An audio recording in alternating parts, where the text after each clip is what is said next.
Boa noite, meu nome é Daniel, somos todos estudantes de Psicologia do Centro Universitário Augusto Mota, Uniswan, e estamos realizando hoje um podcast com a Cel, nossa presidente do CRP e também foi professora, né, na instituição.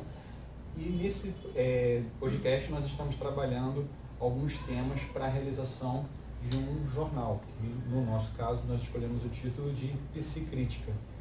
Dentro da Psicrítica, a gente vai conduzir a entrevista de hoje para a disciplina Projeto, para constituirmos o nosso projeto semestral. Então, agora eu vou pedir uma breve apresentação de todos. Boa noite, meu nome é Tainá, sou do terceiro período do curso de Psicologia da Universidade Augusto Mota, Uniswan, em Bom Sucesso. Boa noite, meu nome é Graça, sou estudante de Psicologia na Universidade Uniswan. Boa noite, meu nome é Renan e eu sou estudante da Uniswan, de Psicologia no terceiro módulo. Boa noite, meu nome é Alexandrina, sou estudante de Psicologia da Universidade Uniswan, estou no terceiro módulo. O nosso amigo que faz parte da gravação, né, que está agora como cameraman, é o Rosenberg. Rosenberg, bota sua fala aí, diz quem é você. É isso aí. Hoje eu estou de cameraman, eu sou estudante de Psicologia, Rosenberg Valeriano. Estamos aqui para entrevistar Cel. Selma, boa noite, obrigado por ter recebido a gente. Gostaria que você fizesse uma breve apresentação sua, né, da sua atuação na psicologia, para que houvesse uma contextualização. Tá bom. Bom, obrigada a vocês, assim, para mim é um prazer receber vocês. Acho que o Uniswan, eu me sinto em casa ainda, especialmente com as pessoas que são do corpo docente da Uniswan, com as pessoas estudantes, enfim. Então, para mim é muito bom estar revendo o Dani e conhecendo vocês. Estou bem feliz mesmo, então obrigada por isso. Bom, sou Cel, né, contextualizando um pouco esse caminho na psicologia. Já vão alguns anos aí construindo essa psico. Sou de Pernambuco, pernambucana, então me formei lá, enfim, mudei para o Rio fazem 6 anos. Lá em Pernambuco fiz graduação em psicologia, depois comecei a trabalhar como psicóloga, então tem todo um começo dessa profissão que começou lá, especialmente trabalhando em política pública. Então, por um tempo eu atuava com população de rua usuária de crack, num programa que pensava acolhimento integral, psicossocial, junto com essa população. Então, a gente aprendia a fazer uma certa psicologia que ia na calçada, que ia na cena de uso, que pensava o risco que a pessoa estava correndo e construía junto com ela alguns projetos, encaminhamento, redes suas, enfim, e um conjunto de coisas super bacanas que mudaram um pouco, enfim, como eu vejo o que eu quero trabalhar e o que eu gosto de trabalhar. Também trabalhei já em ONG que acompanhava pessoas vivendo com HIV, enfim, então acompanhar um pouco esse debate de prevenção à IST e o trabalho da psicologia com o campo de pessoas vivendo com HIV também foi um tempo. Além da clínica, enfim, acho que a clínica, vocês estão fazendo debate sobre psicologia social, acho que eu nunca entendi que a clínica é oposta ou isso ou aquilo. Então dava para ao mesmo tempo ser trabalhadora da assistência social, por exemplo, e no contraturno até acompanhar pessoas na clínica. Eu acho que uma coisa sempre complementou a outra. Na rua, por exemplo, às vezes eu ouvia umas histórias e por conta da dinâmica do serviço você tem que encaminhar super rápido, você tem que ver a pessoa uma vez só, talvez nunca mais vai ver ela de novo na vida, já tem que organizar tudo que puder ali naquele único encontro. E aí eu ficava com vontade, cara, eu queria ouvir ela com calma, com tempo, na outra semana. E aí trabalhar na política pública me deu vontade de também trabalhar na clínica. Então eu fui construindo em paralelo essa atuação, assim, trabalhava um turno num lugar, outro turno tinha meus pacientes, enfim, as pessoas que eu acompanhava, que até hoje eu acompanho ainda algumas, enfim, foi seguindo. Até que depois fez sentido vir para o Rio, fez sentido voltar a estudar sobre tudo isso que eu estava vivendo ali, com a galera em situação de rua, com algumas violências que atravessavam. E aí conheci um orientador que trabalhava aqui no Rio, enfim, estava na UFRJ, e aí fez sentido tentar a seleção para vir fazer pesquisa com ele, fazer doutorado aqui. Aí passei, mudei para o Rio, então vim meio que me jogando nessa possibilidade. E aí no Rio foi acontecendo um monte de outras coisas também, né? No campo da psico, enfim, fui atuando, continuei trabalhando na clínica mesmo aqui no Rio, fui conhecendo várias outras pessoas, aí depois conheci um pouco aqui no Rio as redes que trabalham com psicologia no sistema prisional, enfim. Não cheguei a trabalhar diretamente com isso, mas sou bem perto das pessoas que trabalham nesse campo socioeducativo, sistema prisional, política de segurança pública, enfim. Eu fui fazendo esse volteio, até que ainda continuando na clínica, comecei a dar aula, aí dei aula na Uniswan, e aí foi daí que eu dei aula na turma do Daniel, enfim. Aí agora, atualmente, eu trabalho na Câmara Municipal do Rio, assim, uma reviravolta que eu não imaginei, mas enfim, surgiu a possibilidade, aí acabei saindo da Uniswan para esse campo. E no meio do caminho, organizações como o Conselho de Psicologia sempre fez um pouco parte, desde que eu me formei. E aí, entrando um pouquinho no tema das perguntas que vocês vão fazer, que é psicologia social, vocês estão pensando em pessoas trans de modo geral, né? Lá em Pernambuco, assim, quando eu me formei, que aí eu fui tirar meu CRP, enfim, eu sou uma pessoa trans, acho que eu não disse isso, mas sou uma pessoa trans também. Então, quando eu me formo lá em Pernambuco, a gente já vai meio que armado, assim, já vê um pouco quais são as resoluções, quais são os documentos, como é que a gente tem que garantir nosso direito. E na época não era um debate muito que as pessoas faziam. Mas aí eu tinha descoberto que já existia uma normativa que possibilitava que eu pudesse ter na minha carteira o meu nome CEL, assim, que eu não precisasse assinar com outro nome. Aí chego lá no CRP de Pernambuco, né, não era nem do Rio na época, com esses documentos, tipo, eu quero tá aqui, ainda a gente na época não trocava nome tão fácil como hoje, enfim, era todo um rolê no sistema de justiça, e aí chego lá do CRP de Pernambuco, né, tipo, então, quero esse direito, eu sei que tem essa resolução, esse daqui que garante. Aí as atendentes não sabiam, porque nunca tinham trabalhado, nunca tinha chegado ninguém assim, tipo, aí elas, não sei como faz isso. Aí eu, então vamos aprender junto. Tá, vamos aprender junto. Aí conheci algumas pessoas do CRP de Pernambuco que estavam dispostas a entender junto. Depois entendi que fui talvez a primeira pessoa de trans que chegou lá para tirar CRP no estado inteiro, assim, na época. Que é um dado meio triste, mas enfim, fala algumas coisas. Só que aí nessa coisa de, então eu aprendi, porque eu aprendi para me proteger, posso compartilhar com vocês, vão aprender junto a como fazer para quem vem depois. Comecei a colaborar lá, depois a gente criou um grupo de trabalho lá que discutia gênero, isso lá em 2014, assim. E aí depois, enfim, colaborando com o CRP de Pernambuco por um tempo, até que eu mudo para o Rio, e aí foi meio que automático conhecer o povo do CRP do Rio, e ser meio que enxerida, e vim querer conversar e debater coisas aqui dentro do Rio também. Aí conhecendo gente, eu fui conselheira da gestão anterior, né, em 19, 20, 21, que é como eu falei para vocês, é uma eleição, dura 3 anos, a gente faz isso meio que como um sindicato, então é paralelo aos nossos trabalhos, assim, não paga nossos boletos, infelizmente, mas faz sentido porque é onde a gente consegue construir coisa, enfim, a gente encaixa no trabalho, então a gente vem à noite, organiza a vida para caber isso. E aí eu fui da gestão anterior, uma conselheira no meio de 30, enfim, fazendo meus rolês aqui, coordenei por um tempo a Comissão de Direitos Humanos daqui na gestão passada em 19, no meio da pandemia. Depois eu que passei a cuidar dos processos na COI, então teve um tempo que eu que presidia um pouco a parte que cuida dos julgamentos, enfim, então aprendi um bocado sobre isso. Até que quando foi ter eleição de novo, teve uma galera que olhou e pensou, cara, faz sentido ser a CEL. Se a CEL vier nesse lugar central, eu topo vir junto. E aí quando eu percebi, tinha um grupo de outras 30 pessoas pensando, CEL, vem como principal, vem como cabeça de chapa, vem como presidenta. Aí a gente fez, concorreu, assim, dessa vez não teve outros grupos que se candidataram, né? Então a gente acabou ganhando a eleição e aí assumi a presidência desde então. Aí já estamos aqui 22, 23 e 24. É isso, né? Foi 22. Foi 22 que eu dava aula para vocês. Então já passou da metade da gestão. Ano que vem acaba, enfim, ano que vem vai vir outro grupo disputar isso aqui, outras pessoas. Mas aí tô aqui, aprendendo. Você pode disputar de novo? Eu não posso. Porque pelo regimento a gente pode 2 vezes consecutivas ser conselheira. Então eu fui conselheira em 19 e agora eu sou conselheira, né? Conselheira presidente. E aí vem outro grupo. O que é legal, porque renova, sabe? Então fica a dica, quando vocês se formarem, é um espaço que qualquer pessoa que tem CRP ativo pode se organizar e disputar ocupar esse lugar. Interessante na tua trajetória, que se você for percebendo, o caminho ele foi se formando, tipo, cada tijolo da estrada foi sendo colocado à medida que você estava próximo. Então, tipo assim, foi quase que um encaminhamento, entre aspas, natural, devido à tua própria expertise. Já tinha um envolvimento com a questão social, que conta bastante aqui dentro do CRP, né? Porque você vai ter não só o caráter clínico, mas você vai estar fazendo uma verificação de diversas outras questões que abrangem a psicologia, né? E que inclusive a gente está tratando em psicologia social. Teve um trecho da tua fala que eu achei fenomenal, quando você estava falando sobre a tua trajetória logo no início, pós-formado. A primeira coisa que me veio à mente foi aquela frase da Silva Lane, que toda psicologia é social, né? Então, isso fica muito demonstrado como uma raiz muito forte dentro de você. E, não poderia imaginar a melhor pessoa para ter esse debate, para ter essa conversa, né?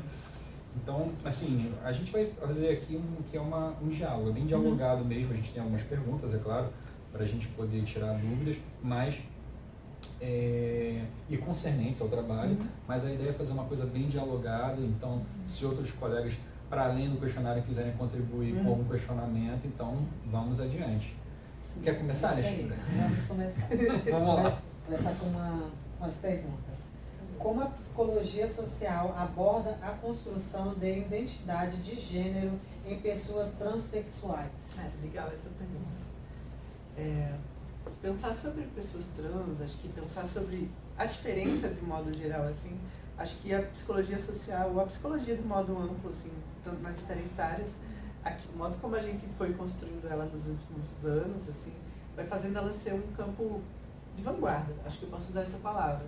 Um campo de vanguarda no sentido que a gente foi pautando a psicologia no Brasil como um espaço de ofertar cuidado para as pessoas, de ofertar acolhimento, de ofertar a garantia de respeito, inclusive, para as pessoas de modo geral, assim, no Brasil. Eu acho que tu citou Silverlane, acho que desde uma galera lá dos anos 60, 70 da psicologia brasileira, foi disputando esse lugar de entender, a psicologia não serve para corrigir a pessoa dentro de uma régua muito pequenininha, a psicologia serve para acolher e fortalecer e produzir saúde nas pessoas. É nesse debate que a gente foi fazendo, a psicologia do Brasil foi se ampliando, e eu digo do Brasil marcadamente, porque tem outros de outros lugares que ainda estão em outra lógica, uma lógica mais de normatizar, de fazer você caber dentro de uma caixinha, que na prática quase ninguém cabe. Mas aqui acho que isso foi se ampliando. E aí, com relação às pessoas trans, acho que a gente foi também entrando e pegando essa herança, desde a Silverlane, mas também de outras pessoas também, de entender qual é o nosso lugar da psicologia. E algumas pessoas foram respondendo, o lugar da psicologia é garantir cuidado, garantir respeito, garantir acolhimento. Com esse viés, quando as questões das pessoas trans começam a chegar na saúde do Brasil de modo geral, nos espaços, nas instituições, a psicologia é convocada a responder também. E aí isso gerou, enfim, eu contando história, eu falo muito, gente, desculpa. Ótimo. Mas isso gerou uma certa treta. Acho que teve uma certa psicologia que entendia, talvez o lugar seja a correção, porque essa história está errada, então você tem que fazer, reverter a pessoa para ela ser uma pessoa normal, entre aspas. Uma discussão muito rasa de quem é normal, quem não é normal, enfim. Mas aí teve outra psicologia que foi entender, cara, não, assim, talvez a gente tenha que entender um pouco o que é essa diferença, como que essa diferença se coloca, e produzir acolhimento, e produzir saúde, produzir potência, produzir, enfim, alegrias, né, dignidades para as pessoas todas de modo geral. Então acho que a psicologia brasileira foi tomando esse segundo viés, assim, de algum modo, de entender as diferenças, entender que no fim, se a gente olhar de pertinho, todas as pessoas vão ser muito diferentes umas das outras, e que talvez não cabe a psicologia entender que não, você não está certo, mas a Cel está certa, ou então não, a Cel não está certa, mas você que está certa, então vamos todo mundo ser igual a ela, porque todo mundo tem que funcionar, pensar, ter memória, ter sonho, ter plano, ter, enfim, ação igual a ela, senão não vale. Acho que a psicologia brasileira ficou bem mais complexa que isso, assim, bem mais complexa que isso. E aí, com relação às pessoas trans, a gente foi um campo muito disputado também, até hoje é disputado, que foi dizendo, não, nosso lugar talvez seja entender que as pessoas são muito diferentes entre si e garantir que elas sejam acolhidas, que elas tenham acesso à saúde, acesso a respeito, acesso à dignidade. Isso fez toda a diferença, toda a diferença. E aí, só lembrando a pergunta que eu falei mais. Não, assim, você acabou meio que respondendo um pedacinho da segunda pergunta também. Pode fazer. Porque assim, eu achei interessantíssima a tua visão, porque ela não só aborda a psicologia social como um todo em relação às pessoas trans, mas ela já envolveu também essa disruptura de um conceito não só de normalização, mas de normativização, né? Que inclusive a gente tem estudado bastante recentemente. A segunda pergunta seria como você vê o papel da psicologia na promoção social, compreensão e aceitação das identidades de gênero diversas. Legal. Mas assim, como você vê isso, você, Cel, agora, assim, uma pergunta de um cunho um pouco mais pessoal, tendo a ideia de que você trabalha com isso, né? Sim. Legal. Acho que são as duas, de fato, são bem próximas, assim. Mas isso da psicologia é uma disputa. Acho que eu falava quase todo dia na tua turma, mas falando para vocês também, acho que não dá para pensar psicologia sem pensar disputa. Só que disputa é palavra chique. A gente pode trocar por sinônimo de outra fácil. Não dá para pensar psicologia sem pensar treta. é treta o tempo inteiro, em todos os lugares, assim, tipo, treta em todos os lugares o tempo todo, em qualquer campo que a gente for, qualquer. Ah, fui pro nicho muito específico, do específico da medicência, por exemplo, só que quem estava falando disso, vai ter treta. Vou pro nicho do tal da psiquiatria, vai ter treta e disputa lá dentro também. Então, psicologia acho que não é uma profissão muito pacífica, pacificada, de que tá todo mundo pensando a mesma coisa enfim. Então, isso só para dizer que tudo isso é disputado. Se a gente entende, com relação às diferenças, o lugar da psicologia é garantir respeito e dignidade, isso também não está dado. Acho que é efeito de como a gente vem convencendo e se perguntando o tempo inteiro para que serve a psicologia e para quem que serve. Por exemplo, sobre diferenças e chegando no teu ponto, por muito tempo, muita gente achava que psicologia não tinha nada a ver com população em situação de rua. Que psicologia não tinha nada a ver com gente que passa fome. Psicologia não tinha nada a ver com gente que sofre violência, enfim. Por muito tempo teve muita gente que achou e ainda acha. Só que acho que a gente vem de outro lado dizer, não, cara, a psicologia tem tudo a ver, porque é uma ferramenta que consegue chegar junto, uma ferramenta que consegue dar ali um suporte para que essa pessoa viva um pouquinho melhor do que ela tem vivido. E aí com pessoas trans a mesma coisa. Acho que a gente vive disputando, dizendo, não, cara, a psicologia pode ser uma ferramenta para ajudar a pessoa a viver um pouco melhor, assim. Então, é um pouco esse crivo da pergunta. E aí tu pergunta na minha experiência, né? Sim, eu ia até te falar, assim, desculpa até te cortar, mas a gente está falando aqui em termos de psicologia, mas se a gente for pensar em extrapolar isso para o campo social, essa conversa, esse diálogo de disputa fica ainda mais complexo. Até pouco tempo atrás, estava se veiculando, né? Direitos humanos para humanos direitos, mas quem são esses humanos direitos? Como separar isso, né? Porque isso gera exclusão. E acho que dentro de um contexto mais específico, ao mesmo tempo até óbvio, é isso que a psicologia também combate. Né? Porque se você está excluindo alguém, imediatamente você está gerando sofrimento, você está gerando reclusão social, problemas, disputas que podem extrapolar o campo do diálogo, né? E se tornar verdadeiros campos de batalha. Então, essa tua fala, ela se coaduna muito com tudo que não só a gente está estudando, mas com um contexto mais amplo que é uma disrupção que vem desde a década de 60 e ainda hoje é difícil de ser aceita, né? Tristemente falando. Sim. E tu perguntou a história mais pessoal, por exemplo. Eu acho que por a psicologia ter essa história de uma galera que já pautava isso, já disputava isso, já entendia, não, qualquer psicologia, seja clínica, seja qualquer lugar que a gente for, precisa entender também esse lugar com a diferença, entender para que a gente faz psicologia para quem. No meu caso, com o meu marcador de diferença, a psicologia foi um lugar possível, sabe? Acho que desde que eu fui me formando ali na graduação, sempre foi um lugar em que as pessoas não achavam que... Alguns sim, mas óbvio, até hoje. Mas sempre teve gente que entendeu, ok, você é céu, tudo bem. Ok, você é uma pessoa trans, tudo bem. Continua achando que é minha colega de turma, enfim. Sempre teve alguém que estava junto, sabe? Entendendo, sou da psicologia, entendo que você também pode ser da psicologia. E aí isso fez com que, por exemplo, eu pudesse ter trabalho sendo psicóloga. Parece uma coisa meio óbvia, mas tem áreas, por exemplo, que pessoas trans não têm nem trabalho. Porque alguém não vai nem cogitar que essa pessoa trans possa trabalhar nessa área. Mas é na psicologia, e aí isso eu aprendi cedo, né, já recém-formado. Talvez tenha algumas áreas de psicologia que naquele momento não entenderiam que era possível que eu trabalhasse. Mas eu entendi, por exemplo, que outras áreas, sim, as pessoas não achavam que era uma questão de trabalhar. E aí, não à toa, eu acabei indo trabalhar com população de rua, com grupos vulneráveis, porque quem já trabalhava com isso também já era um pouquinho mais aberta do que no contexto, por exemplo, um comentário muito pessoal, não vou citar nome para citar a história. Assim que eu me formei, eu tentei trabalhar numa organização, assim, numa empresa que tem lá em Recife, que abriu seleção, eles pagavam bem, enfim, eu me encaixava na vaga, eu achava, massa, pô. Mas aí, o fato de ser uma pessoa trans, e foi muito da cara isso, que foi isso, me cortou da possibilidade de trabalhar lá, assim, depois de já ter passado algumas etapas. Aí na época eu fiquei, pô, será se eu posso mesmo ser psicóloga? Eu vou fazer outra coisa da vida, vou tentar fazer o corre que der, enfim. Só que aí logo depois eu conheci uma galera que era mais aberta, sabe? Entendeu? Ok, Céu, você pode ser minha colega de trabalho, respeito você como profissional, enfim. E aí foi tendo esses caminhos da psicologia, outros que sempre foi possível. E daí que eu acho que hoje já passou vários anos disso, enfim, eu tenho cara de novinha, mas já faz, sei lá quantos anos. 12 anos, assim, dessa história, acho que já faz 12 anos que eu me formei. Enfim, então 12 anos atrás era muito diferente, parece pouco, mas ao mesmo tempo é muito. 12 anos atrás era muito diferente, assim, era muito diferente tudo. Mas aí, isso achando onde que é possível, com quem que é possível, qual psicologia vai sendo possível para mim trabalhar, ser reconhecida, enfim, pagar minhas contas, enfim, e poder ser vista como colega de trabalho, fez muita diferença. Aí deu para ir olhando onde, aqui dá. Não, aqui não dá não, então não vou nem focar energia, mas aqui dá, vou focar energia aqui.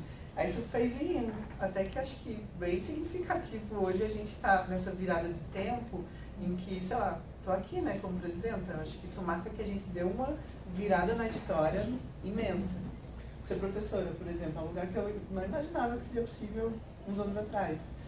Porque de fato não seria, a faculdade não contrataria a opção trans para ser professora. Mas a gente virou alguma coisa, que aí quando eu fiz a seleção da Unisuan, eu fiz meio descrente, sabe, que eu seria contratada.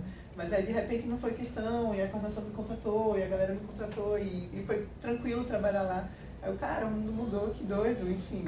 Mas Que bom, né? Que bom. Exato. Que bom que teve essa mudança. Exato.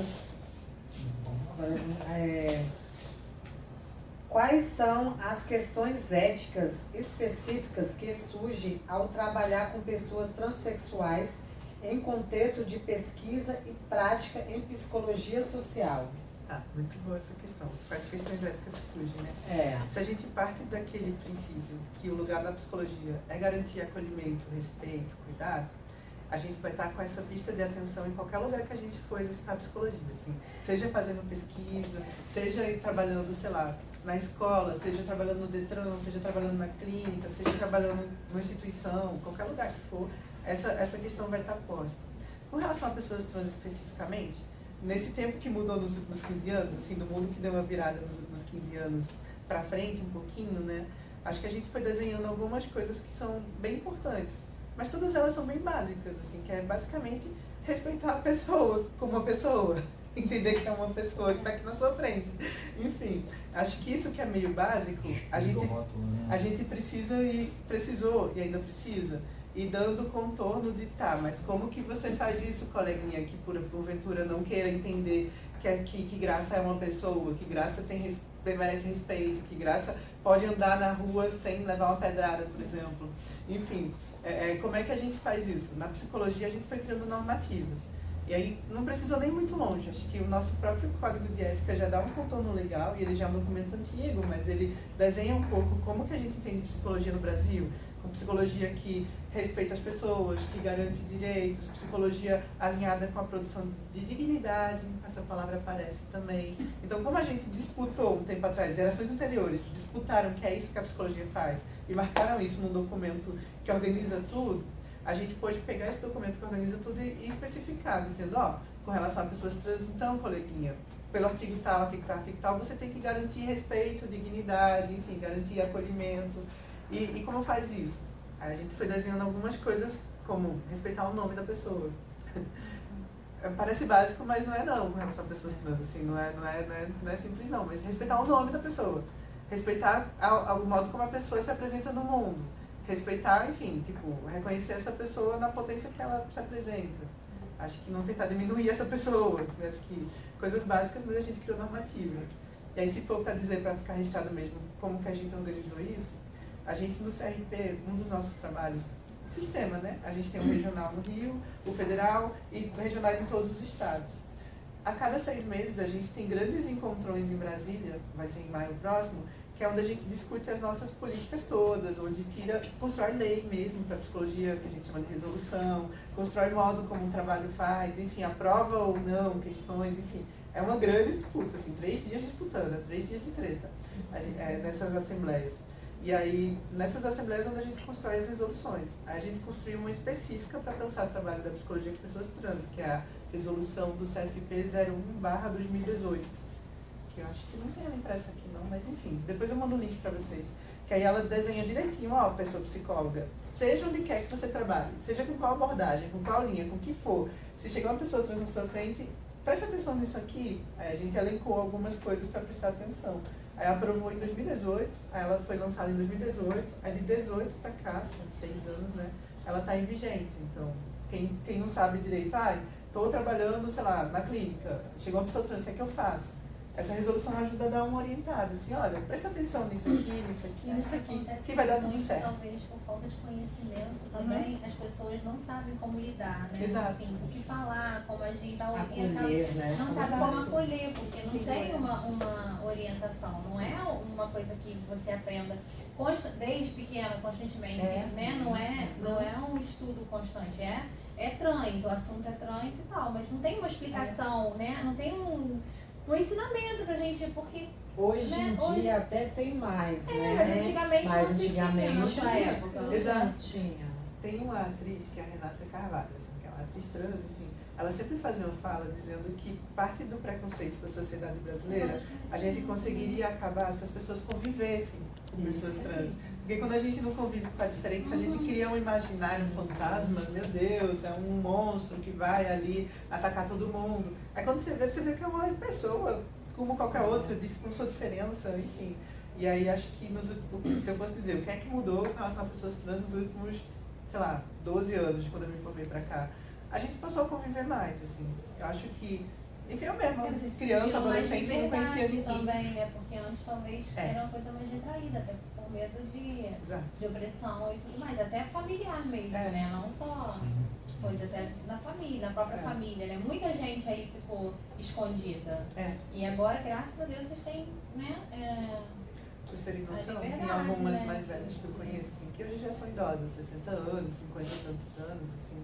Elas falam que até pouco tempo atrás, anos 90, final dos anos 90, elas não poderiam sair durante o dia. Porque se elas saíssem durante o dia e a pessoa olhasse e percebesse que você é uma pessoa trans, elas com certeza seriam xingadas, seriam apedrejadas, Isso. iam bater nelas, assim, com certeza. Então a maioria das mais velhas que eu conheço, hoje elas já saem, mas ainda tem dificuldade. Mas a maioria delas viveu muitos anos sem conseguir sair durante o dia. A dificuldade vem também porque vem lá de trás, né? Até você Sim. superar isso É, é complicado. Até você falar assim, não, hoje eu posso respirar à vontade. Não, é. já vem com aquela carga lá de trás, né? É. Eu acredito nisso.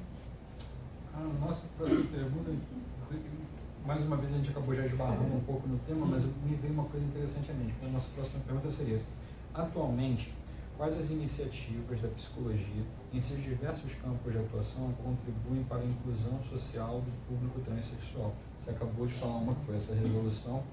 E assim, com relação a essa questão de liberdade, né, a gente percebe que isso é um campo de saúde, Uhum. é uma questão social, Uhum. é uma questão de segurança Uhum. também.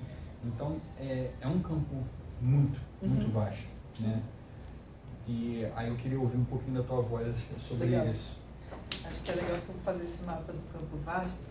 Se a gente quiser dar um nome para como chama todo esse monte de coisa ao mesmo tempo, a gente pode dizer que é uma disputa do campo da cultura. Sim. Da gente ter uma cultura brasileira que historicamente é uma cultura machista, é uma cultura racista, é uma cultura que não gosta de pobre, é uma cultura que não gosta de um monte de gente e que a gente vem brigando para ela mudar, mas é uma cultura que vem desde o tempo dos coronéis, assim, tipo, marcando que algumas pessoas são feitas só para apanhar, que algumas pessoas são melhores que outras, que algumas são donas de outras. E acho que a gente vive isso no campo da cultura, assim, cultura brasileira, tentando disputar todos os espaços. Por exemplo, a próprio direito da mulher de modo geral, assim, né? Que é também relativamente recente a gente entender que marido não tem autorização nenhuma para bater na sua esposa. Mas acho que a gente cresceu ouvindo que briga de marido e mulher não mete a colher, assim. A gente cresceu ouvindo isso. Acho que a nossa geração que tá entendendo, epa, não, tem que meter colher sim, tipo, não tá certo bater em alguém, assim.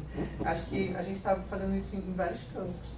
E no campo de pessoas trans também, acho que a gente vem disputando esse lugar na cultura, entender que, ó, não tá certo você tacar pedra na coleguinha só porque ela é diferente de você. Não tá certo você tentar, sei lá, expulsar a coleguinha da escola e não possibilitar que ela nem termine a escola porque ela é diferente de você, assim. Acho que a gente vai disputando isso no campo da cultura, mas não é tão fácil, não. Aí tu pergunta a psicologia, por exemplo. Como eu falei, tretas, tem uma treta super recente na psicologia, assim, super recente mesmo, é da nossa geração, inclusive, de uma diferença de como que a gente entende. Tem algumas pessoas que, na minha leitura, Céu, né, herdam todo esse Brasil antigão, Brasil dos coronéis, Brasil que acha que algumas pessoas são melhores que outras e quem tem mais direitos que outras, que entende que, se essa pessoa trans está sofrendo, LGBT de modo geral, está sofrendo, é só ela deixar de ser quem ela é que ela deixa de sofrer. Então, não lógica meio esquisita, assim, tipo, Céu, você tá sofrendo porque você não consegue sair na rua sem ser xingada, deixa de ser quem você é que você vai parar de sofrer, assim, encaixa nas regras, você vai parar de sofrer. Isso parece, não sei, parece meio esquisito pra gente pensar assim, como é que, então, eu responsabilizo a própria pessoa que está sendo violentada pela violência que ela está sofrendo. Mas para algumas pessoas isso é meio óbvio, elas propõem, têm projeto, tentam disputar psicologia, inclusive, para poder oferecer o que elas chamam de cura, ou terapias de reversão, de reorientação, assim. Só que, enfim, é meio esquisito. Depois eu passo um livrinho para vocês, super legal, que a gente fez no Sistema Conselhos de Psicologia, que conversou com pessoas que passaram por supostas terapias de cura com psicólogas anos atrás. E elas contam como que era, o que a psicóloga fazia, como é que a psicóloga fazia. E quando a gente olha no miúdo, era tortura psicológica, assim. É prática de botar tanta culpa em você, de você ser quem você é, que você se reprime tanto, que você tem vergonha de você mesma. Então tem todo um processo de terapia que era fazer você sentir tanta vergonha de quem você é, que você tenta fingir que você não é quem você é. Enfim, eu tô falando de modo muito simples, mas depois eu mando o linkzinho do livro pra vocês. É recente. Enfim, tem gente que disputa até hoje, mas esse livro, esses relatos, a gente coletou eles em 2019. A gente entrevistou gente do Brasil todo que foi obrigada pela família, foi obrigada por alguém a passar por psicóloga para ser corrigida e que deu muito ruim, assim, deu muito ruim mesmo. Mas Enfim. no caso da psicóloga, A gente chega lá do que acontece. E aí, só para dizer que nesse campo da psicologia precisa ser uma disputa. Então a gente, de outro lado, vai disputando a psicologia para dizer, cara, não, isso é violência. A psicologia não pode ser um instrumento de fazer violência, de perpetuar, inclusive, tortura. A gente pode chamar de tortura esses práticas. E aí, por exemplo, quando eu falei que a gente criou o documento em 2018, 01/2018, por ser uma resolução, ao mesmo tempo que ele orienta, psicóloga, você não está sabendo muito, faz assim, faz assim, ele tem uma força de sanção. Ou seja, a pessoa que insistir em curar, insistir em fazer isso, pode ser processada nos termos dessa resolução, por descumprimento disso que a gente está orientando. Então, é esquisito esse lugar do Conselho de Psicologia, mas ele tem esse lugar, sabe? A gente fala 3 palavrinhas: orientar, fiscalizar e disciplinar. Então, no caso da psicóloga hoje em dia no Brasil, que queira, vou curar pessoas LGBT, pessoas trans, ela pode ser processada, e não raro é. Mas até isso é questionado. Por exemplo, tem 2 resoluções nossas que justificam isso. A 01 de 99, que proíbe você oferecer cura para pessoas de orientação sexual não heterossexual, e a 0118, de 2018, que aí proíbe você oferecer cura para pessoas trans. Essas 2, de vez em quando, até de vez em quando mesmo, algum grupo entra na justiça para tentar derrubar elas.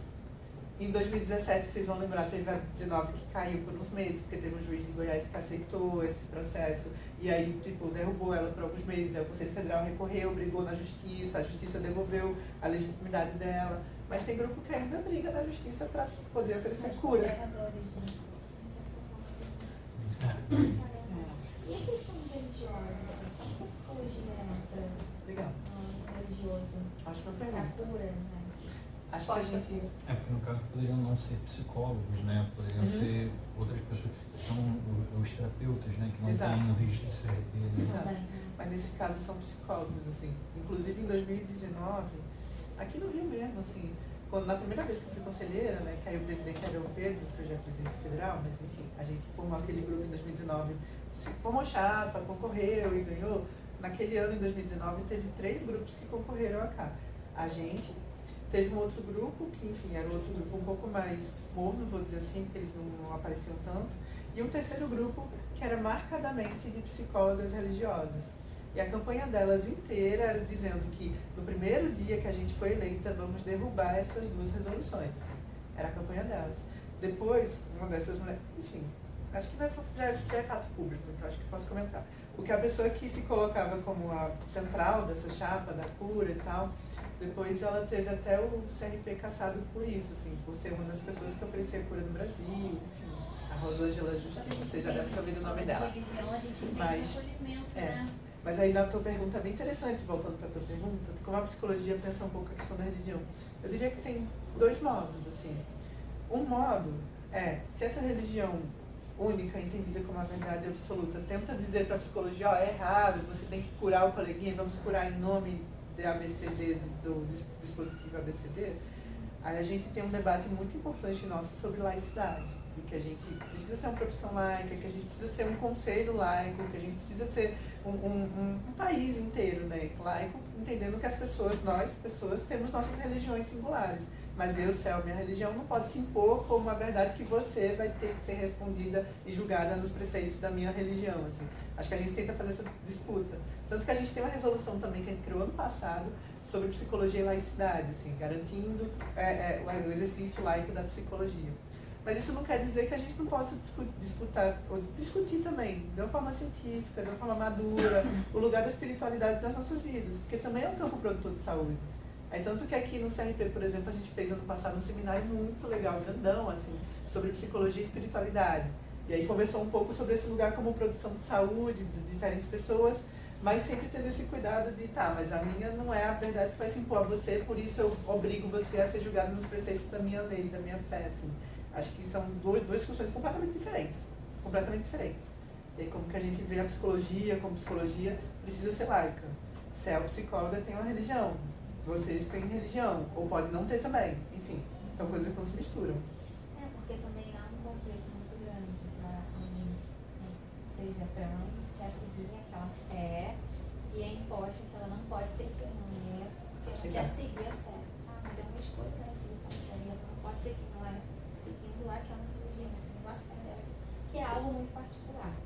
E aí vão tendo tretas dentro da própria história de cada pessoa trans, assim. Tipo, tretas variadas. Aí depende de qual fé ela escolha, de qual grupo ela encontra ali, se aquele grupo acolhe ou não. Não à toa, acho que todas as religiões com relação a pessoas trans vão ter, todas mesmo, eu posso generalizar infelizmente, mas todas vão ter espaços que vão reconhecer e acolher a gente, ou vão ter espaços que vão negar e dizer, não, você não pode ser assim. Todas, assim. Então acho que aí vai de como cada pessoa encontra ou não espaço para disputar e ser acolhido. E qual conselho você daria para pessoas não transexuais que buscam ser afetivo com pessoas transexuais em sua prática? Legal. Acho que o primeiro conselho, entender que é uma pessoa.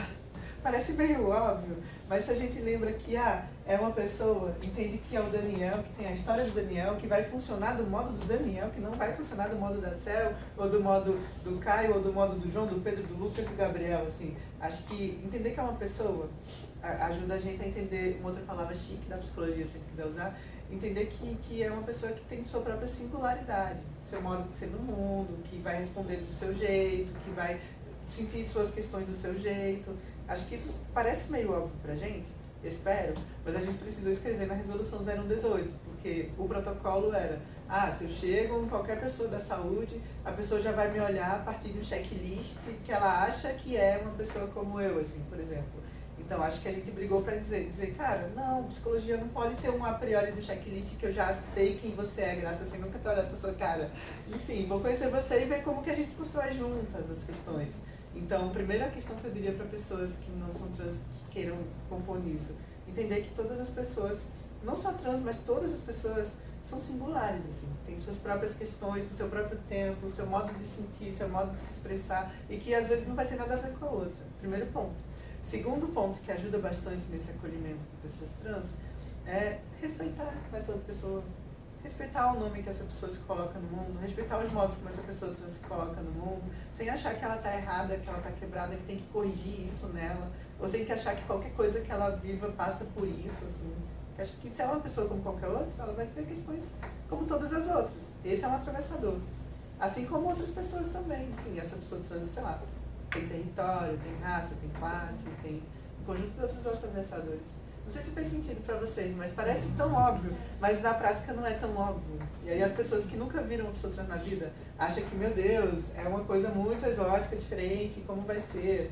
E aí acho que ajuda a gente a desmistificar. desmistificar. Aquela questão, né, de convívio com pessoas no meio. Exato. Né, que acaba sendo uma coisa muito isso. Igual para todo mundo, não é uma pessoa normal, mas por ser pessoas que não existiam muito perto. Todo imaginário. Aí fica fácil cair em estereótipo, fica fácil cair em ideia pré-concebida sobre o que é essa pessoa. Daí que uma dica que eu daria, por exemplo, digamos que vocês estão atendendo na clínica, de repente passou a atender uma pessoa trans, seja com a abordagem que for. Ai meu Deus, o que é que eu faço, Céu? tenta ler um pouco, assim, tenta ver um pouco esse contexto, esse mundo. Tem um monte de produção legal, tem um monte de filme legal, tem um monte de seriado legal. Buscar informação. Tem um monte de coisa disponível. Mesmo também não achar que todos são iguais. Exato. Né? Cada um tem a sua identidade. Exato. Colocar todos numa caixinha só. Fica parecendo a mesma coisa de achar, sei lá, que todo mundo que mora em Bom Sucesso é igual, que todo mundo que mora no Alemão é igual, que todo mundo que mora, enfim, é quase a mesma coisa. Esse grupo inteiro vai ser a mesma coisa. Eu ia te perguntar, como você enxerga a atuação do CRP e do CFP na psicologia frente a essas demandas, essas necessidades apresentadas pela comunidade transexual? Tá. E aí, não puxando sardinha, mas eu tinha falado que a psicologia é meio vanguarda no Brasil sobre isso. Acho que a gente foi virando vanguarda em 2 campos. Nas pesquisas, assim, tipo, na faculdade mesmo, no modo como a gente foi se abrindo para pensar e entender essas questões, mas também no sistema conselhos. Assim, acho que a gente foi avançando um pouquinho. E, por exemplo, um exemplo para mim bem prático, essa resolução que eu já citei 2 vezes, né, a 01/2018, que pensa a relação da psicologia com pessoas trans. Ela foi lançada em janeiro de 2018, 29 de janeiro de 2018. Ela tem umas coisas que naquele contexto eram novas, assim, como, por exemplo, convidar a gente mesma a entender que, sim, pessoa trans provavelmente vai trazer algum sofrimento, mas não é de dentro dela por ela ser quem ela é que ela sofre, mas pra gente viver num mundo em que a violência vai ser às vezes constante. Esse foi um ponto que a gente marcou. E aí outro ponto que a gente marcou naquele momento também foi de que, depois de fazer um levantamento, de, enfim, juntar um grupo de pessoas que por um tempo discutiu isso, esse grupo chegou na conclusão de que a psicologia brasileira não tinha, e não tem ainda, nenhuma ferramenta, seja de qual linha for, de qual abordagem for, que vai dizer de você se você é ou não é uma pessoa trans de verdade, assim.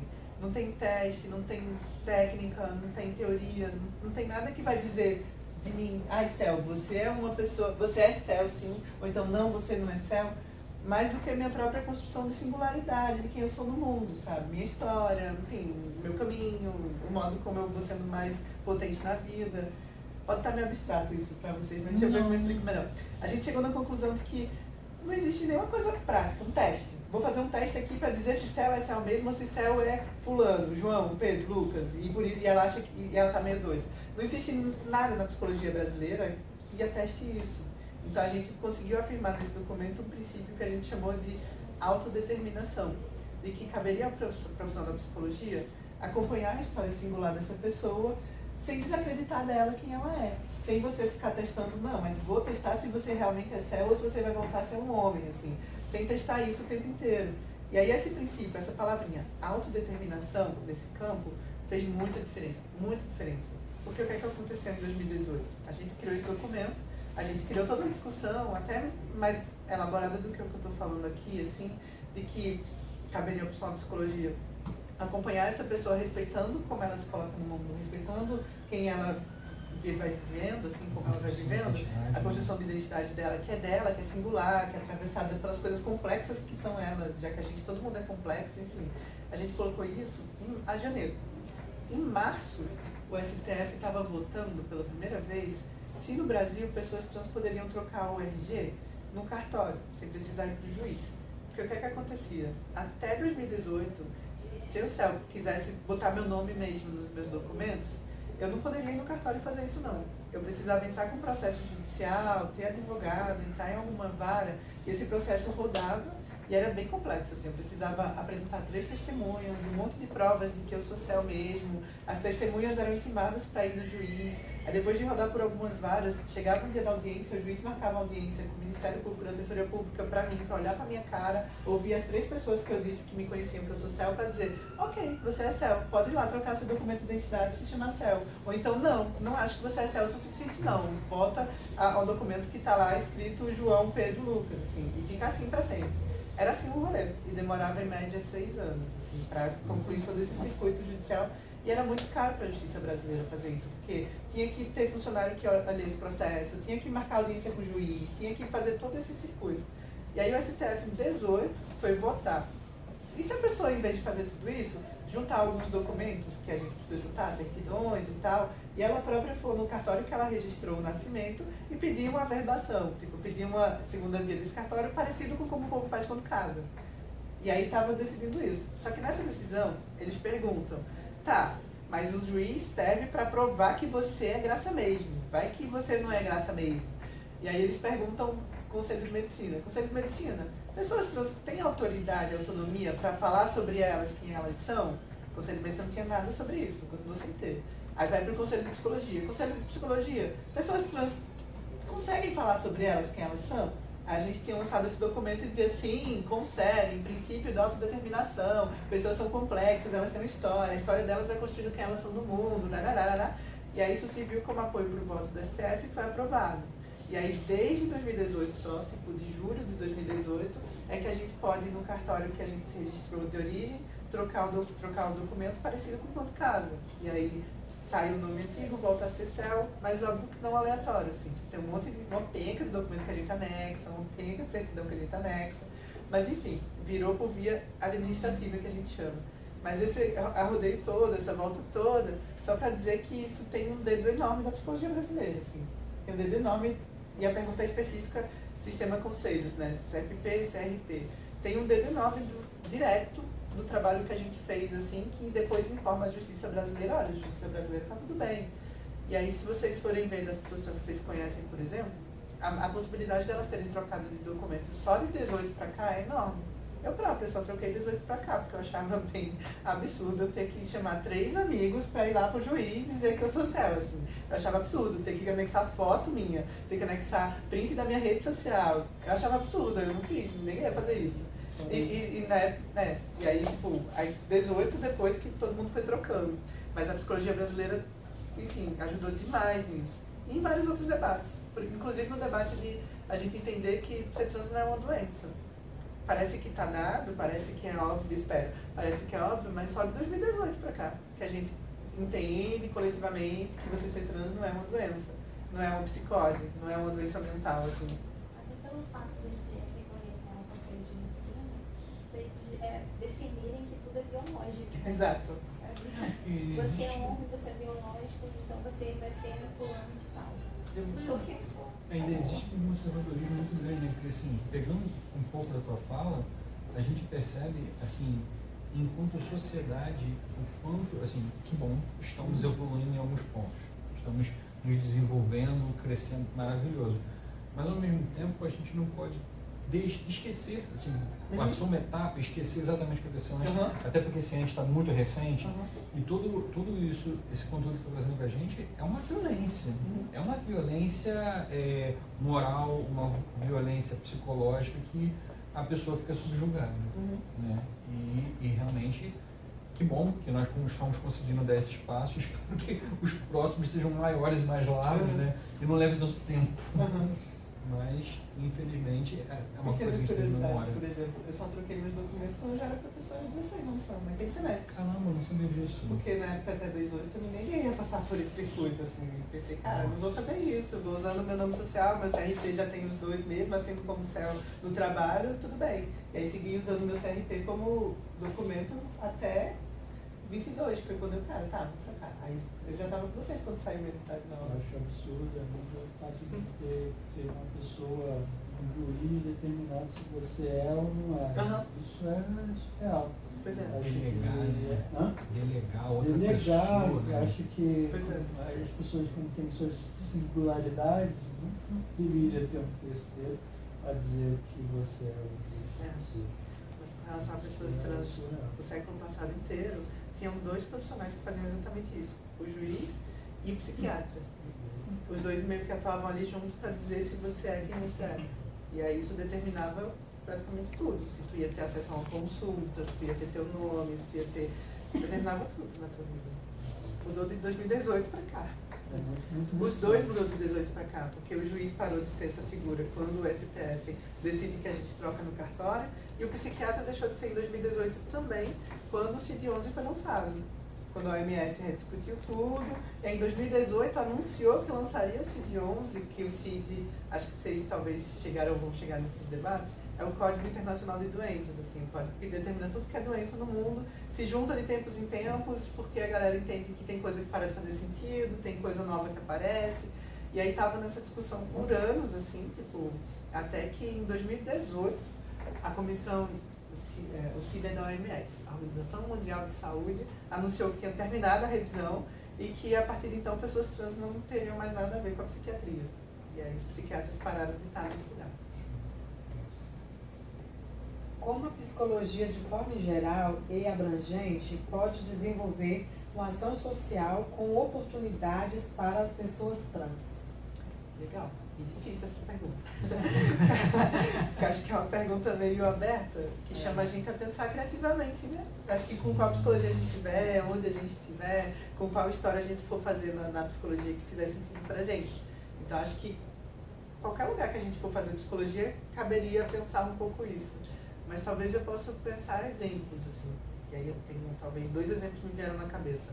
Um deles, durante a pandemia, conheço um grupo de psicólogas, assim, que se juntaram e formaram um coletivo que pegava um pedacinho dos atendimentos que elas faziam da clínica e separava. Vou separar 3 de clínica social para acolher pessoas trans e vou divulgar. E aí, para isso, vamos estudar para acolher melhor pessoas trans. Foi legal, assim, até hoje funciona esse projeto, enfim, tipo, ajudou muita gente na época da pandemia. Mas outra coisa também aí é tendencioso, porque eu vim desse lugar, eu acho que as políticas públicas, assim, são lugares bem importantes para a gente, enquanto psicologia, construir garantia de direitos para as pessoas, né? Então, como que a psicologia pode também contribuir com isso? Acho que, seja onde a gente estiver, sei lá, sou trabalhadora do CRAS que fica lá no Morro da Mangueira. Tipo, acho que como trabalhadora daquele território, a gente consegue ter ferramenta para entender, essa é uma demanda desse território? Legal, vou fazer um grupo de suporte, vou fazer visita às famílias, vou fazer uma roda de conversa. Acho que a gente tem muita coisa para fazer, muita coisa. Então, não sei te dizer como um caso só, mas eu acho que a gente, enquanto psicologia, tem como fazer isso em qualquer lugar que a gente for trabalhar. Dia desses, por exemplo, eu conheci uma galera que trabalha no CAPS. Eles perceberam que no território que esse CAPS está, tinham muitas pessoas trans também que, enfim, viviam de um modo um pouco mais precarizado, que eram obrigadas a, enfim, acho que não falei sobre isso, mas é um dado que todo mundo fala, então vou comentar. A maioria, especialmente das mulheres trans, acaba não tendo acesso a trabalho e para sobreviver, pagar comida, pagar conta, precisam obrigatoriamente fazer trabalho sexual, se prostituir como o único campo que acolhe, assim, curiosamente, porque acho que mesmo o Brasil, que não aceita muito a vivência de pessoas trans ainda, mas está mudando, é um Brasil que fetichiza demais, assim, então, de dia a maioria das pessoas não fala com você, mas de madrugada muitos desses homens conservadores procuram você para ser clientes, assim. Então, é uma ambiguidade que existe na vida da maioria das mulheres trans do Brasil. A maioria mesmo, assim, trabalha necessariamente com prostituição por falta de opção de outro lugar. Mas aí eu conheço a galera do CAPS Maqueda, enfim, que perceberam que ali perto do CAPS tinham muitas mulheres trans trabalhando na pista, fazendo ponto de noite, enfim, que estavam ali meio vulneráveis na pista, às vezes passando algum carro agredindo ela, mas tentando fazer o corre delas ali, né? E aí essas trabalhadoras, as psicólogas desse CAPS, começaram a pensar, cara, e se a gente chegar junto, se a gente for conhecer elas, se a gente for entender o que é que elas precisam e como equipamento de saúde mental a gente pode ajudar elas. E aí fizeram uma relação, conheceram elas, depois fizeram um grupo dentro do CAPS à noite, porque elas trabalhavam à noite, dormiam durante o dia, trabalhavam de madrugada. E aí fizeram um grupo durante a noite de suporte. A partir desse grupo foram conhecendo a história de cada um, entendendo, talvez ela vai se beneficiar se ela tiver atendimento com uma psicóloga, talvez ela precise de um assistente social para acessar um Bolsa Família, para acessar outra coisa. E aí elas passaram a fazer parte da equipe do CAPS. Depois algumas conseguiram trabalhar como redutora de danos do CAPS, enfim. Acho que esse é um exemplo que me ocorreu, que eu lembrei, que onde a gente estiver, acho que se a gente tiver um olharzinho, a gente consegue criar estratégia, mas acho que é uma pergunta que chama criatividade, assim, no campo de criação. Não, fenomenal. Boa, Eu conheci esse trabalho, né? Então. Eu não sei se ainda existe, mas uns 2 anos atrás que eu conhecia a equipe do CAPS que estava naquela época, eles faziam esse grupo. E aí, como eu tinha um rolê de horário, porque as meninas trabalham na rua, geralmente trabalham de madrugada, então de manhã não funcionaria nada para elas, e a equipe do CAPS trabalha até certo horário, precisa ir embora porque são trabalhadoras também de bate-ponto, fizeram um acordo. Começava um grupo meio que 5:30 da tarde e até 6 e tanto, e aí as meninas que vinham trabalhar na pista, chegavam antes, já ficava lá, depois já ficava lá, e a equipe já acolhia elas e depois ia embora. Então, acharam um meio do caminho para todo mundo se encontrar. Não, o legal é que assim, a gente desenvolvendo esse jornal, isso também se torna um veículo de informação que de repente pode germinar outras sementes, né, em outros grupos que sejam estudando, ou seja, dentro do ambiente acadêmico ou conhecendo, né, muito interessante. Eu ia te fazer outra pergunta, assim, você conhece outros psicólogos trans e como você entende a importância da representatividade desses profissionais. Legal. Eu já tô ficando meio velha, assim. Acho que é curioso essa coisa de idade, porque, enfim, eu tenho 33 anos, vou fazer 34. Nossa, então Mas, um ancião. Eu já sou uma senhora? Mas, assim, Eu sou uma senhora. mas já tendo, sei lá, vivendo como céu socialmente, me colocando como corpo trans já há mais de uma década, tipo, real, eu já me sinto muito velha. Então, acho que quando eu cheguei nos rolês geral, não tinha muitas outras pessoas também, não. Então, foram chegando várias outras pessoas que eu me sinto meio tia já. Então, é meio ambíguo pra mim, assim, idade geral. Eu sou bem jovem, mas pensando em idade de experiência, de vivência, de rolê que você já precisa segurar na vida, eu me sinto super velha. Mas, quando eu tava na graduação, por exemplo, além de mim, eu só conhecia uma outra pessoa em Juiz de Fora, que era a Bruni. A gente se conheceu à distância, ficou amiga, enfim, tipo, trocou, foi aprendendo junto como fazer rolê, como tomar hormônio, como, enfim, foi vivendo um pouco junto alguns rolês. Só que com o passar do tempo, eu acho que as coisas foram se abrindo um pouquinho, aí de repente chegava uma pessoa aqui, outra pessoa ali, outra pessoa ali. Acho que hoje a gente já vive também um momento bem diferente disso, assim. Se naquele momento só tinha, eu só conhecia, né? Só conhecia mais uma que estava do outro lado do país, porque eu estava em Pernambuco, a outra estava em Minas, assim, em Juiz de Fora, fazendo psicologia, né? Acho que com o passar do tempo foi chegando gente mais jovem, fazendo graduação, conseguindo se fortalecer, conseguindo se matricular, conseguindo segurar até o fim o curso, se formando, inclusive. Pernambuco mesmo, assim. Se eu fui aquela que chegou e ninguém sabia nem como funcionava e a gente, vamos construir junto, logo depois já chegou outra pessoa, e quando chegou outra pessoa não precisou explicar nada pra ninguém, porque já tinha um modo, porque a gente já tinha aprendido, porque eu já estava lá dentro, enfim. E aí isso foi abrindo. Hoje, como funciona? Se eu conheço bastante gente, não bastante, mas conheço um bocadinho de gente já da psicologia, e a gente acabou fazendo até um grupo que a gente chama de AIP Trans, Articulação Nacional de Psicólogos Trans, que acho que não tem tanta gente, deve ter umas 100 e poucas pessoas do país inteiro, sabe? Mas aí são pessoas da psicologia que também são pessoas trans e vai aumentando cada vez mais.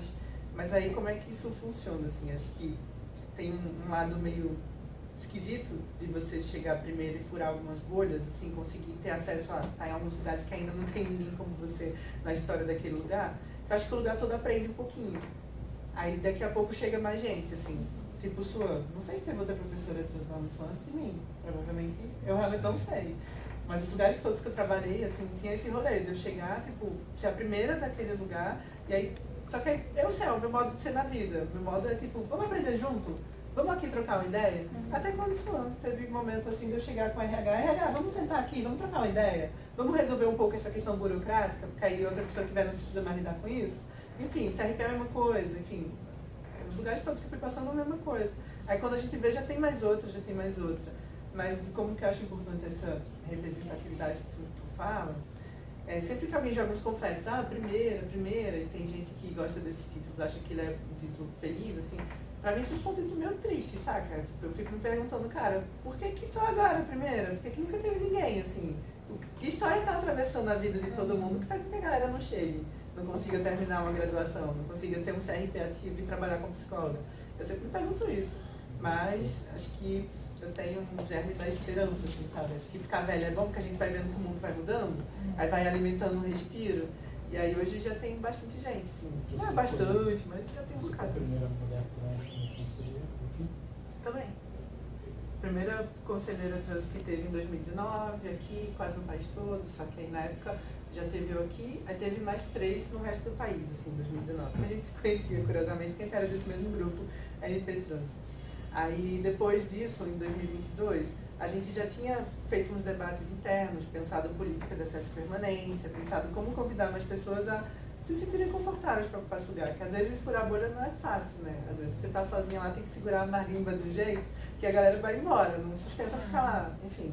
E aí é o que aconteceu, tipo, não foi a primeira da outra, tinha eu e mais 3, um homem trans e mais 2 mulheres trans. Aí 2 delas foram embora, assim, tipo, o primeiro mês de CRP 2019, desistiram, largaram mão, pediram renúncia, enfim. Ok, passou o tempo. A gente fez os debates, aí eu vim como presidenta, só que aí em 2022, quando a gente se organizou, já deu para fazer um debate com todos os estados, pensando, galera, e se cada chapa tiver pelo menos uma pessoa trans? Vocês já pensaram sobre isso? As pessoas estavam montando chapa, pensaram sobre isso, convidaram gente, E aí quase todos os estados hoje em dia têm alguém como trans. Mas ainda assim, no lugar central como presidenta, de novo, foi a primeira de qualquer conselho, de qualquer categoria. Mas assim, não querendo reduzir a fala de maneira nenhuma, realmente, o que você falou, o sentimento que você teve de tristeza, por que não aconteceu antes, né? Que é uma expressão das barreiras sociais que são impostas. Mas também, assim, é um motivo para você de orgulho extraordinário, né? Porque assim, você virar e falar assim, cara, foi construído uma trajetória da qual outras pessoas hoje em dia podem beber dessa fonte, né? Elas podem chegar até lá e falar assim, olha só, você não está sozinha, teve alguém que veio aqui e você pode vir também. Então, tipo assim, tem aqueles dois lados da moeda, né? Tem um lado triste, mas também tem um lado muito positivo, que é a própria construção. Sim, pô, fenomenal. E falando com vocês assim, para mim isso é um crivozinho da vírgula, que para mim é uma questão, inclusive, ética, se a gente puder usar essa palavra assim. Tem um texto que eu gosto bastante, assim, da Bell Hooks, que acho que eu vi um ensaio de uma mulher que uma vez escreveu sobre esse texto, falando de quando a gente fura algumas bolhas e ocupa um lugar, a gente tem duas opções de como lida com esse lugar que a gente furou a bolha, quando a gente vem em lugares que não é esperado que a gente ocupe. Algumas pessoas acabam caindo no mito, sei lá, que ela chamava da diva, de que você é tipo uma diva pop que está ali isolada, você é um ser humano sobre-humano, por isso você está ali. Falasse, assim, uma coisa muito esquisita que vai dar muito ruim em algum momento, porque, enfim, você não se sustenta e não vai produzir nada. Mas tem um outro lugar, que é entender que isso vem de uma história, vem de um coletivo, vem das parcerias que você criou, vem das redes que você tem, e que vai ter uma função, que a função talvez seja alargar um pouquinho esse lugar para mais e mais outras pessoas possam chegar. Eu acho que eu vou ter esse cuidado, sabe? Entender que tá. Acho que eu falei muitas vezes na época da eleição, quem viralizou um pouquinho, pro bem e pro mal. E aí, tipo, uma coisa que me ficou desde então foi, cara, talvez metade seja a minha história mesmo, meu jeito de ser no mundo, meu jeito de gostar de gente, gostar de falar com a pessoa, gostar de construir coisas junto com as pessoas, de ter ideia de construir coisa concreta com as pessoas. Mas parte, talvez eu estou só emprestando o meu rosto para um momento de virada, assim, para um desejo coletivo que não é só meu. Tem uma galera desejando que isso vire. Então, se é meu rosto que vai dar um rostinho ali para que, ó, a Cel tá aqui, a partir de então a história virou, massa, vai ser. Então, é meu, mas não é só meu, assim. É meu, mas é de uma galera ao redor que também tá aqui sustentando isso junto comigo. Isso ajuda demais, sabe? Ajuda a não despirocar a cabeça, ajuda a ficar leve na vida, ajuda a não ficar arrogante também. Isso é importante. Com certeza. Mas enfim, não acredito muito em diva não. Tem uma galera que eu conheço que é a primeira fura a bolha e acaba caindo no canto da sereia, de tipo, eu sou a diva pop, sou a Madonna, sou melhor que vocês, uhul, galera, beijo, tchau. Cara, eu acho meio triste isso também. Não constrói, né? Como a psicologia comunitária pode atuar frente à vulnerabilidade social do público transexual? Muito bom. Eu acho que essa pergunta parece com aquela outra, de chamar estratégias de invenção mesmo, sabe? De criatividade. E aí, de novo, eu digo que depende de onde que essa psicologia comunitária, e aí essa pergunta marca especificamente a comunitária, vai ser aplicada.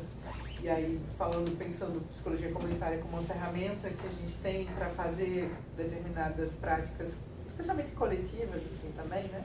Acho que depende de como a gente faça. O exemplo que eu dei do CAPS, a gente pode nomear como psicologia comunitária, sendo aplicada ali, sabe? O povo que viu o território, foi lá, conversou, conheceu, viu qual era o problema e puxou para dentro do grupo e vamos agora estar aqui no grupo. Acho que essa é uma forma, assim. Mas acho que o como um caminho só, não tem. Mas acho que depende, de novo, de como e onde a gente vai estar atuando e como e onde a gente perceba que estratégia a gente pode usar onde a gente estiver trabalhando. Acho que é uma boa, assim.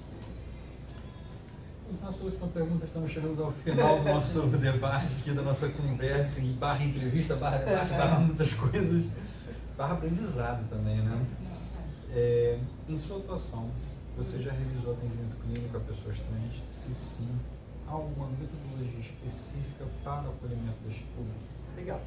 Sim, o tempo inteiro, assim. Tem uma galera, especialmente mais jovem, assim, que acaba restringindo um pouco o público que atende, né? Acho que vocês já viram também. Faz parte da construção de como cada pessoa vai construir sua clínica, dentro da sua clínica. Vocês já devem ter visto, por exemplo, até na rede social, Instagram, Gente que, eu atendo o público LGBT, eu atendo o público autista, eu atendo o público da especificidade X. É um modo, assim. Como eu venho um pouco de outro lugar, enfim, de outro entendimento até do que é a clínica mesmo, seja a clínica mesmo restrita, de consultório, seja a clínica ampliada na rua, na calçada, eu acho que eu nunca escolhi muito quem é a pessoa que chega, sabe? Nunca delimitei muito quem é a pessoa que chega.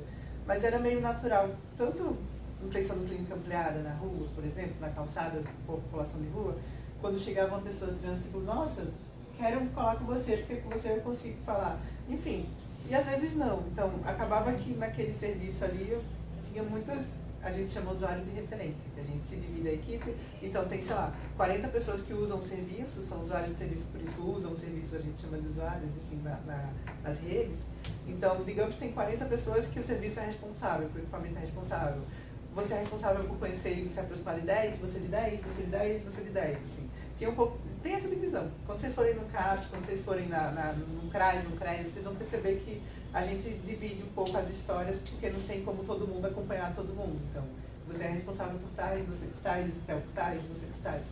Acontecia de muitas das minhas, assim, serem pessoas trans que chegavam lá, ou que a equipe da rua acabava chegando nelas, e aí quando elas percebiam, cara, você é psicóloga? Tá bom, então eu quero conversar com você. Acontecia. Às vezes acontecia de não, de tipo, mesmo assim, tipo, a pessoa trans vai ficar mais com você. E aí ficar com a outra, porque comigo tudo bem, sim, são pessoas, têm diferenças. Mas isso só pra dizer que desde sempre aconteceu. E aí clínica individual, quando eu vou e tenho desejo, e vou estudando, e vou fazendo supervisão, e abro a possibilidade de atender em consultório, também acabou chegando uma galera trans. E aí eu leio que essa galera trans acabava chegando, mesmo sem me conhecer, então. Quando a gente não tem como prever como vai ser o encontro na clínica. Mas eu entendo que essa galera chegava quase como se é uma pessoa trans também, ela vai me respeitar. Se é uma pessoa trans também, o meu nome, pelo menos, ela vai respeitar. E com isso acabavam chegando bastante. Teve uma época da vida que eu trabalhei só na clínica mesmo, assim, clínica individual, no consultório, foi que pagou minhas contas por um tempo. E a maioria das pessoas que me chegaram eram pessoas trans nesse contexto. Então, sim, já atendi muitas pessoas trans. Até hoje eu ainda diminui muito por conta do trabalho, mas gosto muito da clínica individual, gosto muito dessa pegada. Então, continuo atendendo só 3, enfim, fui encaminhando a maioria dos que eu atendia, mas aí fiquei. Quando eu fui pra Solon, encaminhei uma galera, porque antes da Solon eu trabalhava só com clínica. E aí fiquei atendendo 3. Dessas 3, 2 são pessoas trans, enfim, que ficaram, quiseram ficar, e aí eu falei sobre, encaminhamento, falou, não. Aí a gente fez uns acordos e continuou fazendo, assim, o possível. Mas se tem alguma metodologia de método, eu diria que não. Eu diria que tem alguns cuidados éticos, assim. Cuidado ético como aquele que eu falei, de respeito, sabe? De respeito que parece básico, mas não é não, assim. Porque a galera faz muita atrocidade. Vocês não têm noção, assim, como tem um agente da psico que faz, às vezes, umas coisas muito violentas. Então, eu acho que metodologia, eu diria que não, mas tem alguns cuidados que é respeitar a pessoa, acolher a pessoa, entender que ela é uma pessoa singular e buscar conhecimento também, sabe? Entender que se é uma questão que eu não entendo, então cabe talvez a mim entender um pouco quais são os atravessadores e procurar bibliografia confiável. Assim como quando me chegaram, por exemplo, também pacientes pessoas negras. É uma experiência que eu não tenho, é uma dor que eu não sinto, mas a pessoa estava ali e é meu lugar acolhê-la, então o que é que eu faço? Vou, então, ouvir palestras de pessoas negras, vou entender sobre racismo, vou entender como que o racismo atravessa a vida das pessoas. Porque também o contrário é bem comum, assim. Tem um texto bem famoso do Guilherme 10 que se chama Meu Psicólogo Falou que Racismo Não Existe. Enfim, a psicologia faz isso. Quando é uma dor que a gente não vive na carne, a chance da gente deslegitimar essa dor é um pouquinho maior. Então acho que tem um zelo nosso um pouquinho maior também quando é uma dor que a gente também não vive, sabe? Então, para as pessoas trans eu diria que é um pouco esse cuidado, que é o mesmo cuidado com dores que a gente não vivencia. Um pouco de sensibilidade ao outro, né? Exato. Eu ia falar sobre isso também. Eu achei que um pouquinho, né? Você chegou nesse assunto. Porque a luta de mulheres trans, homens trans, para pretos é diferente. São lutas iguais, mas também são lutas diferentes. Exato, são bem diferentes. Inclusive tem atravessadores. Por exemplo, a gente está num debate sobre psicologia social, que vocês estão tendo esse módulo, né? Não tem como não perceber, por exemplo, que Céu foi furando algumas bolhas. Mas Céu tem também um atravessador de branquitude que me garante que algumas pessoas me vejam como um par e talvez não vejam mulheres transnegras como um par. Então acho que, ou mesmo mulheres cis negras, enfim. Então acho que tem um conjunto tão complexo de coisa que vai juntando que a gente não tem como fugir delas, assim. Tem como olhar qual é o nosso lugar do mundo, como que essas coisas todas vão somando, sem uma ser maior que a outra, mas tá tudo ao mesmo tempo, assim, tipo, e vai dizendo onde é que é possível fazer alguma coisa, onde é que é possível viver, onde é que é possível seguir um pouquinho mais. Então, é diferente e igual. Acho que são marcadores diferentes. Se a gente quiser dar um nomezinho do conceito, são marcadores sociais de diferenças, assim. Raça é um lado, gênero é outro lado, classe já é outro lado, enfim. Território, geração, se você é velha, nova. Se você é uma pessoa com deficiência ou não. Cultura, religiosidade, Exato. são todos marcadores, né? Exato, e eles todos dão um bolo, assim, aí vão dizendo quais lugares a gente vai podendo seguir na vida. É muito doido isso. Aí tu inventou uma profissão muito doida, né? É muito difícil ser psicóloga. De vez em quando eu fico pensando, cara, dá pra ir trabalhar, sei lá, com as baleias, dá pra ir fazer, ou se eu trabalhar na praia, sei lá, estudar o oceano, fazer outras coisas da vida, mas a gente escolheu isso, né? Não ia ter jeito, Não é a gente fácil. acabar querendo defender alguma causa e esbarrar em algum problema. Bem, agradeço enormemente. O trabalho foi riquíssimo, não só em informação, aprendizado, mas também em carinho, acolhimento. Né? A gente estava falando de psicologia e acolhimento que a gente teve dentro do próprio CRP, né? Para a gente poder desenvolver esse trabalho. E essa foi a nossa entrevista com o Céu Cavalcante, jornal Psicrítica. Até a próxima, pessoal.